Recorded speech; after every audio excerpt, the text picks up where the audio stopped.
This is Law Bites, a podcast with Michael Geist.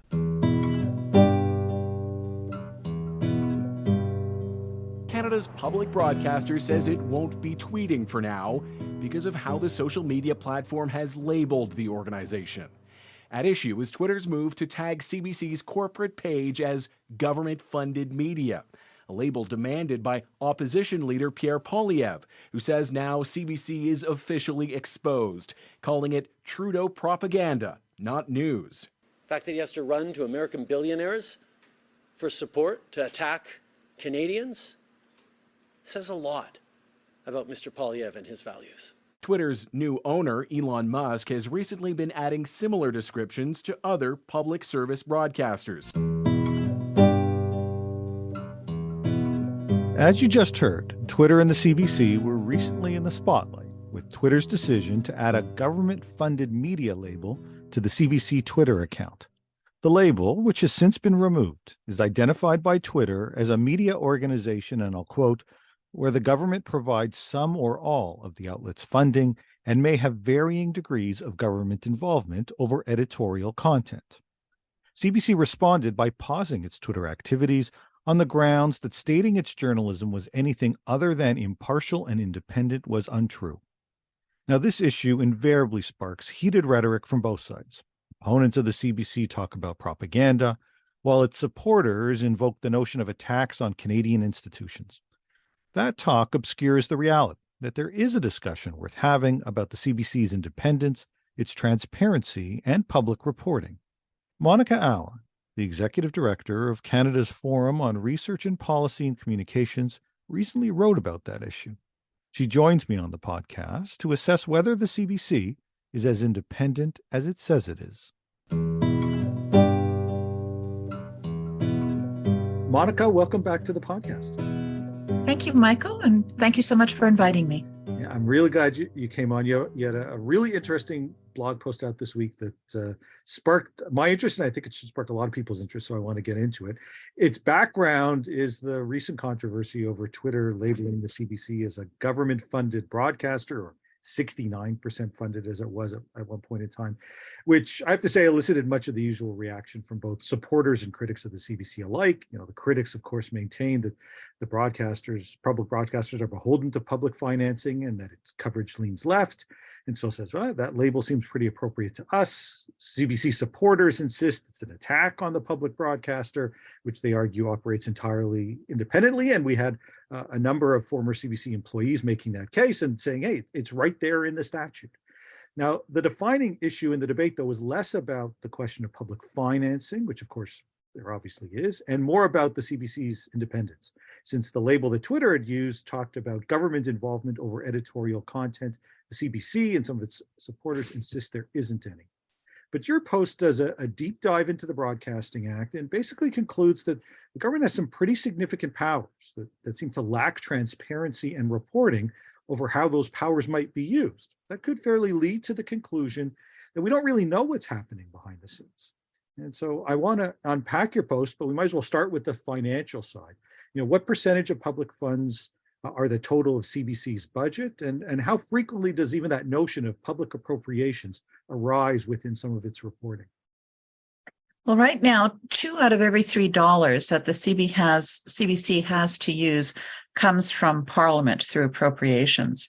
And in fact, just last year, parliamentary appropriations for its operating work, its capital and its working capital made up 65.6% of its total funding. And the rest was earned by the CBC by selling ads, selling advertorials, as in tandem, and also selling subscriptions to discretionary TV services like CBC News Network and also to online services like GEM and Tout TV Extra. So, when we talk about how often it appears in what the CBC says publicly, typically not in terms of every report that you see on the news, but when you look at its annual report, for instance, it comes up fairly frequently. And so, in fact, when I counted the number of references that were made to the appropriations whether the CBC described the appropriations as coming from Parliament, which they do, or from government, which is actually not correct. It came up basically once every 2 pages or 66 times in the last annual report. Okay. So they deal with this quite a bit. It's on their minds.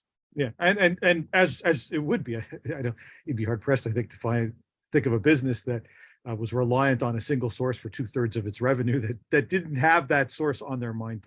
In fact, it's not trivial, and I think in other circumstances, if it was the private sector, if you did have a single source providing 2/3 of the funding, we'd typically expect that there'd be a pretty sizable say over operations, including some of the content. But in this case, CBC and CBC supporters say that isn't the case. And they lean pretty heavily on 3 sections in the Broadcasting Act that they say protect CBC's journalistic, creative, and programming independence. You identify a couple weaknesses, but first, what do those provisions say? Make the case that they would make, saying, we're independent. It says so right in the statute. Okay, well, I'm not going to go through each of the 3 sections and identify them in laborious detail because that would bore people. But there are these 3 separate sections. And the first one says that the whole of the part in the Broadcasting Act that relates to the CBC has to be applied to protect and enhance CBC's freedom of expression and independence. Then the second one later on is that when it is achieving the objects or the goals that Parliament has created for the CBC, it must enjoy freedom of expression and, again, programming independence. And then finally, they say that, that the CBC is not required to tell Treasury Board or the Minister of Heritage or the Minister of Finance anything that might compromise its own independence, whether journalistically, creatively, or in terms of programming. So there are these 3 specific sections that all serve to enable the CBC to declare that it is independent. Okay. And one can understand why someone would look at that. There are repeated references to that independence, and they would say, hey, case closed. You argue otherwise, and you identify in your piece at least a couple of weaknesses specifically around this issue. There's some others we'll come to, but what do you see as some of the concerns still even within these provisions? Well, the first one is that when you look at the 3 sections that deal with CBC's independence, they allow the CBC to be independent, but they don't require it to be independent.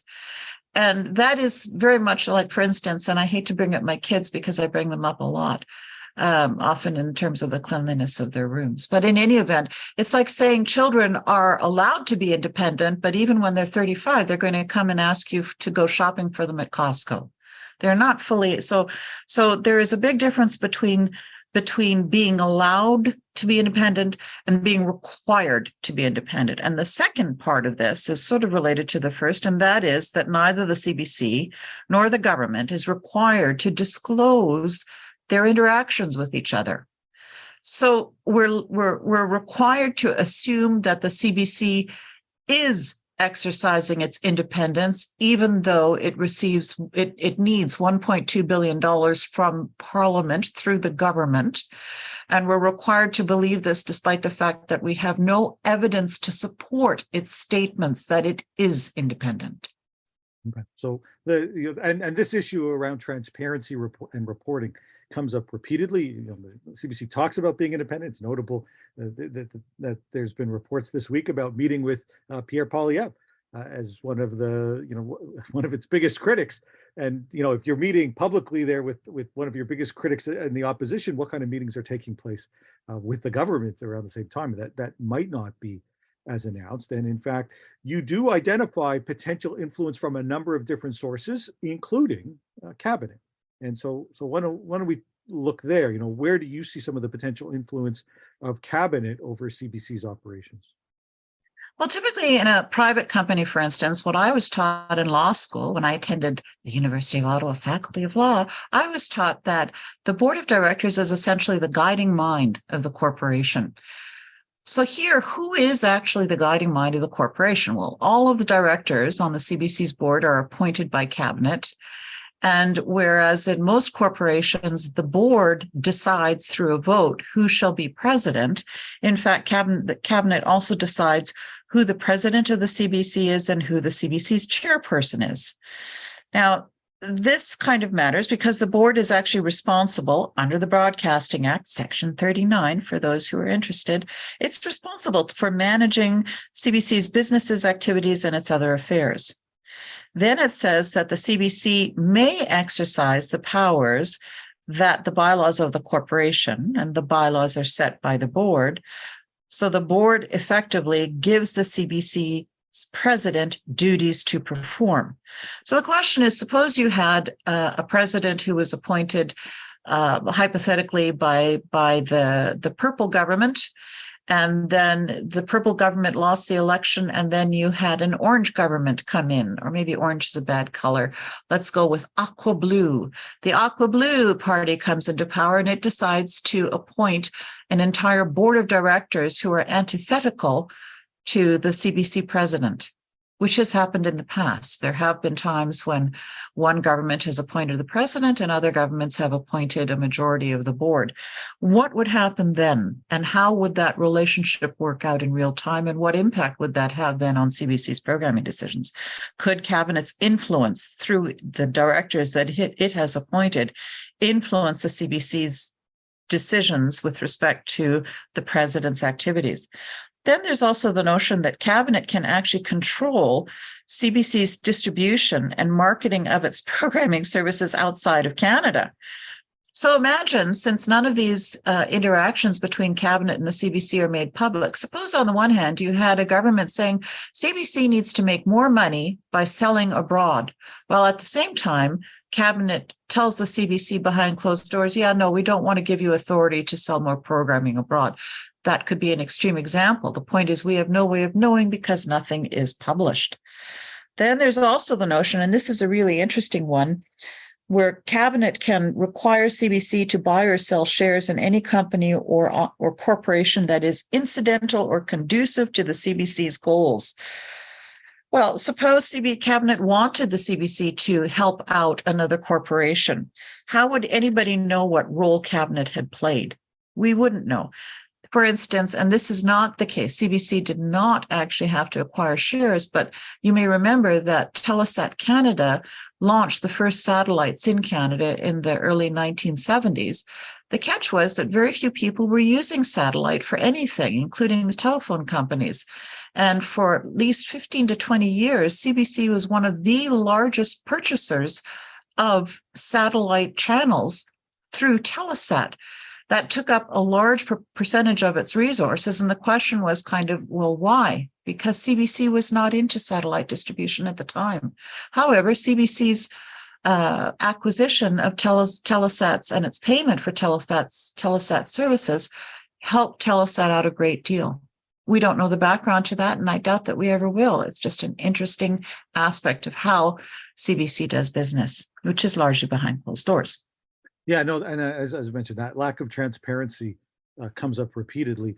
You also note in the post, so that was cabinet. You also note that the Treasury Board factors in here as well, with provisions where there might be influence, but again, we don't know. What are some of the examples you were able to identify?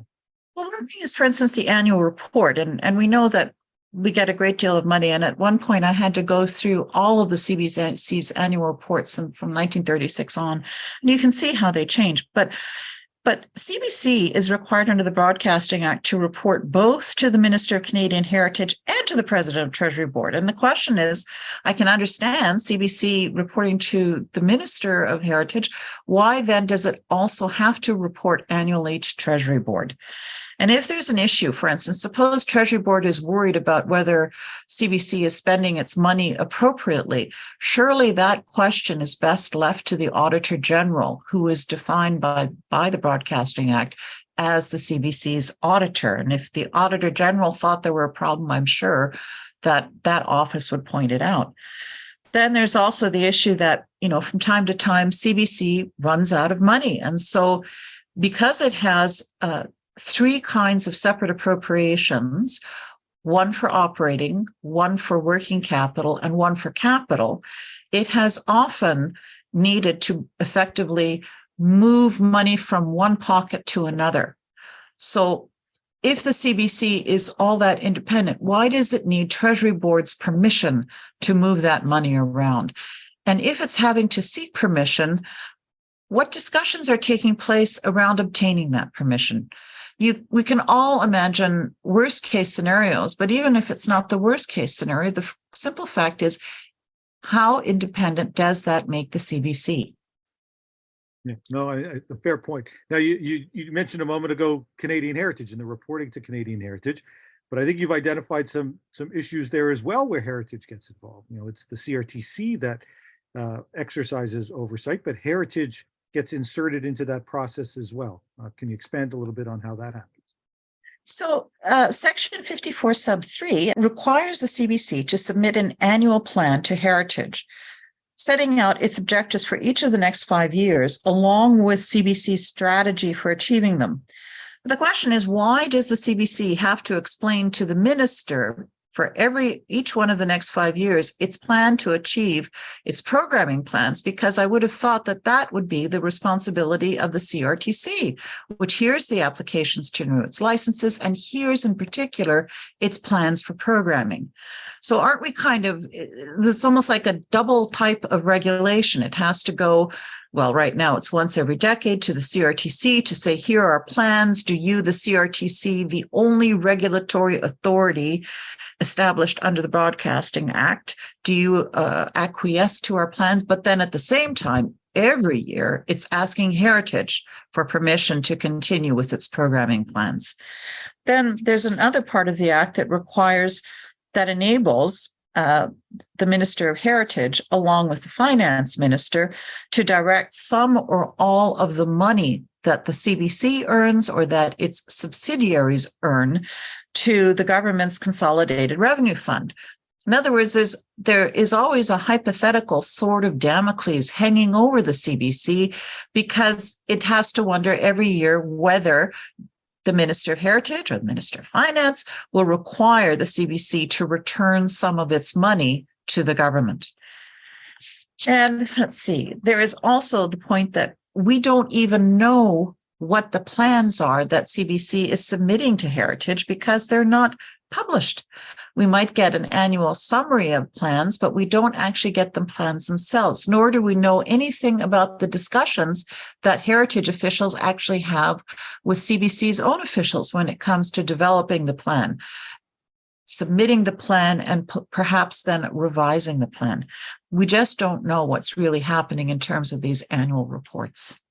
Okay. So a lot of secrecy. A lot of people might be surprised to learn that much of the reporting is done in summary form as opposed to the level of detail that exists within the CBC and at the government itself.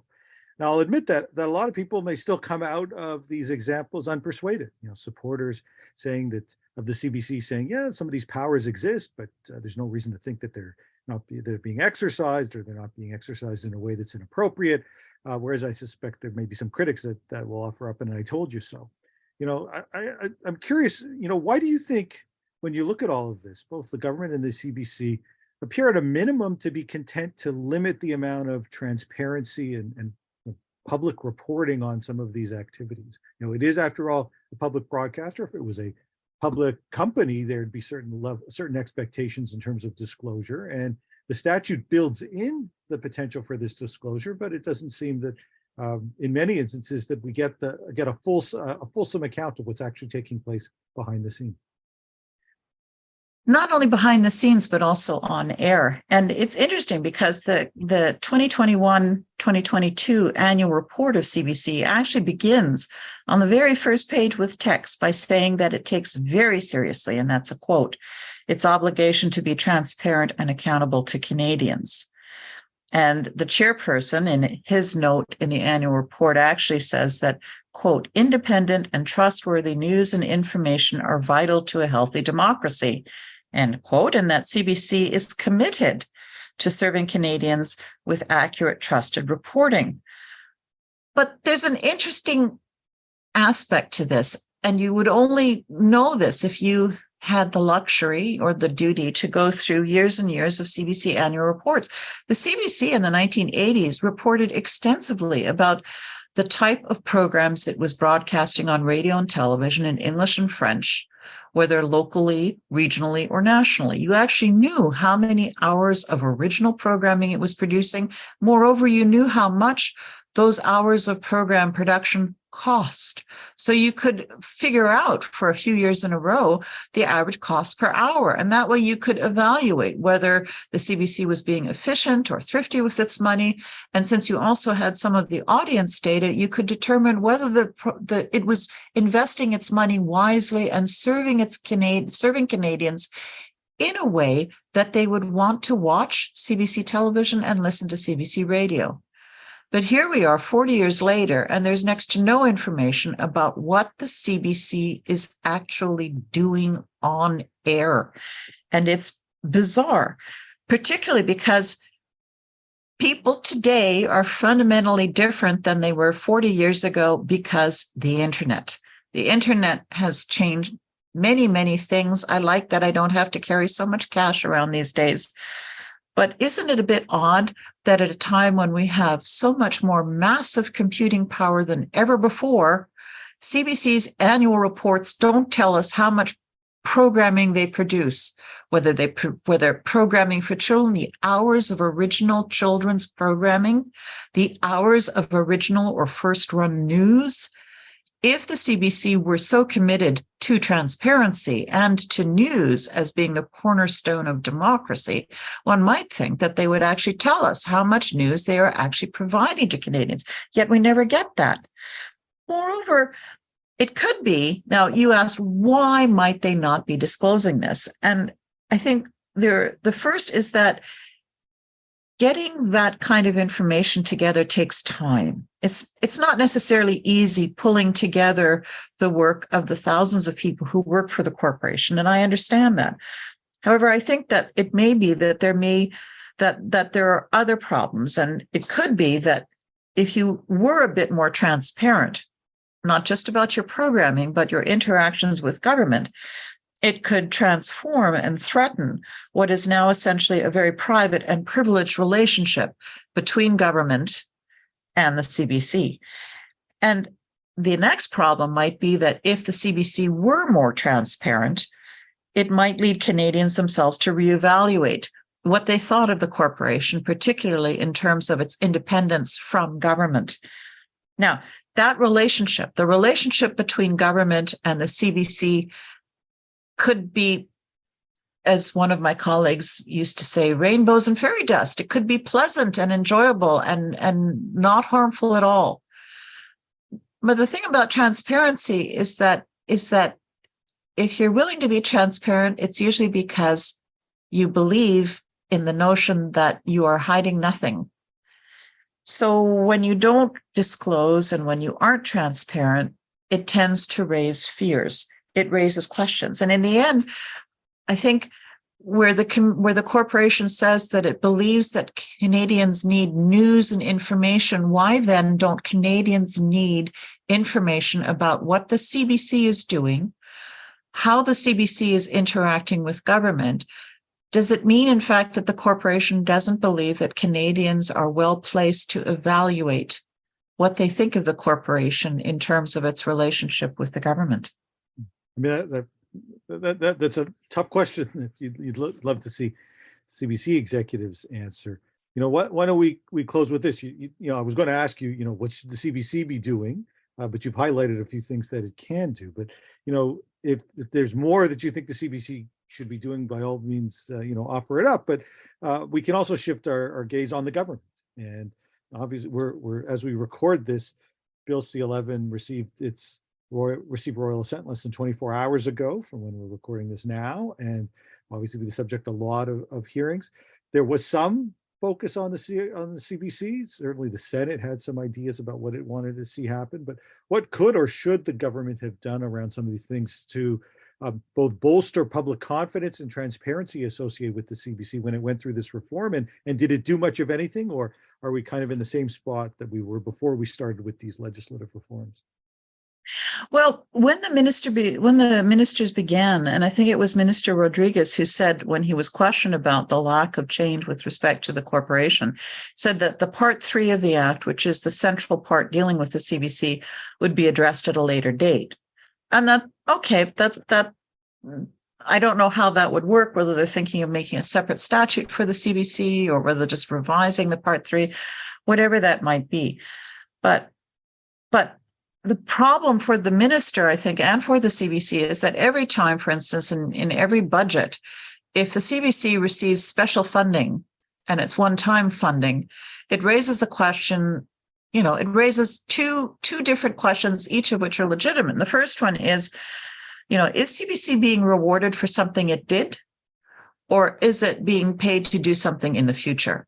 And again, this is not, I have nothing on which to say, oh, it's doing this or it's doing that. I'm raising the question that is brought about by the lack of transparency.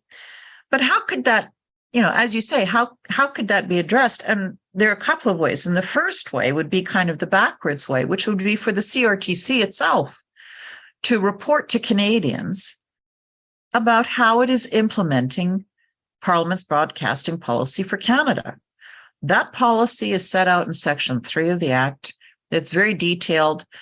And just to show you how quantitative I am, Michael, I remember the 1968 Act had 17 objectives. With Bill C-11, I estimate that there are at least 110 separate new objectives for the CRTC to somehow implement, and I wish it well.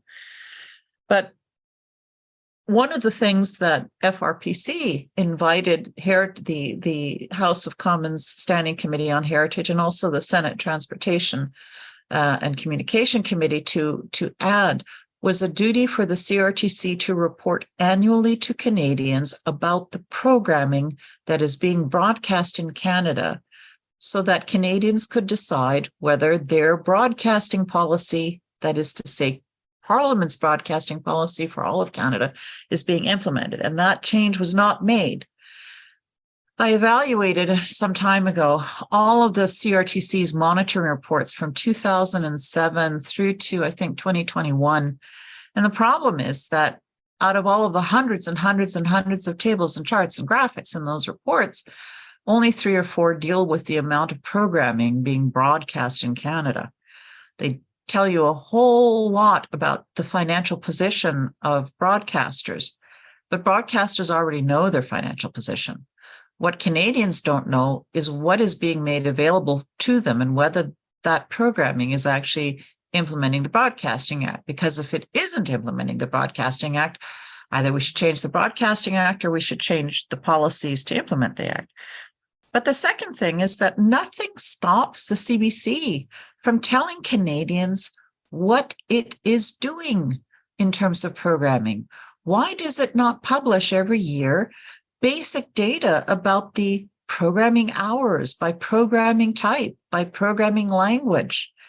Why won't it tell Canadians just what it is doing with the $1.2 billion that Parliament grants to it to achieve Parliament's objectives for the corporation? It's a source of frustration. If you don't have, I think it was Yvonne Fitzon in the context of a CTV hearing, Yvonne Fitzon being then the president of CTV, who said, if you don't measure it, you can't manage it. And I think that's the state where we're in, that we have no information. So we don't know how CBC is managing. We don't know also how it's managing its relationship, its mandated legal relationship with Cabinet, with the Department of Finance, with the Department of Canadian Heritage, and with Treasury Board, along with the CRTC. We just don't know what is happening. And we're left to speculate, which puts us all in an awkward position. Nobody likes to make public policy simply on the basis of speculation. Surely, it's 2023. We should be making policy decisions based on sound, empirical, and objective evidence.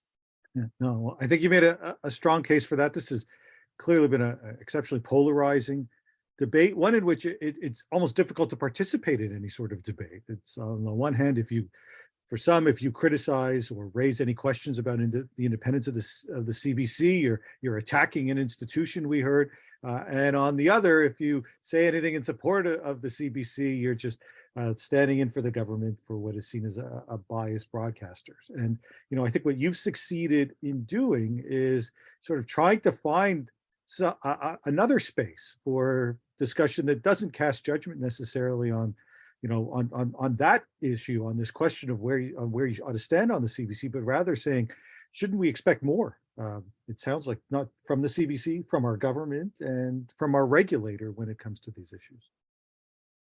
I think that's exactly the point. I think Canadians are entitled in 2023 to know a bit more. And I should, in the interest of disclosure, mention that, first of all, I used to work for the CRQC, and secondly, I also worked for the CBC in the 1980s and early 90s. So, I have memories of working there as well, and I'm not approaching either this as a former employee of the commission or a former employee of the CBC, but as somebody who's interested in policy evaluation and public policy. If we aren't evaluating what we're doing in terms of public policy, we run the risk of, first of all, creating uncertainty where people need certainty to operate, and also just making us all wonder, what is the point of it all? Because if we're not operating to serve the public interest, then maybe we're operating to serve other interests. And then in that case, since public taxpayer dollars are involved, aren't taxpayers entitled to know? And those are uncomfortable questions, but that's why lawyers are employed so often, because of the uncomfortable questions.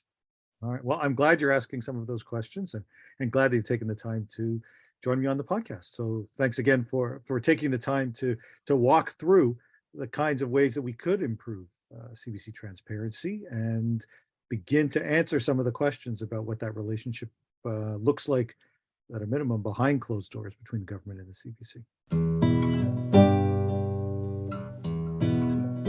That's the Law Bites podcast for this week. If you have comments, suggestions, or other feedback, write to lawbites@pobox.com. Follow the podcast on Twitter @LawBitesPod or Michael Geist @mgeist. You can download the latest episodes from my website at michaelgeist.ca or subscribe via RSS at Apple Podcast, Google, or Spotify. The Law Bites podcast is produced by Gerardo Lebron Laboy.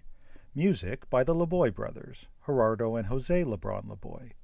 Credit information for the clips featured in this podcast can be found in the show notes for this episode at michaelgeist.ca. I'm Michael Geist. Thanks for listening, and see you next time.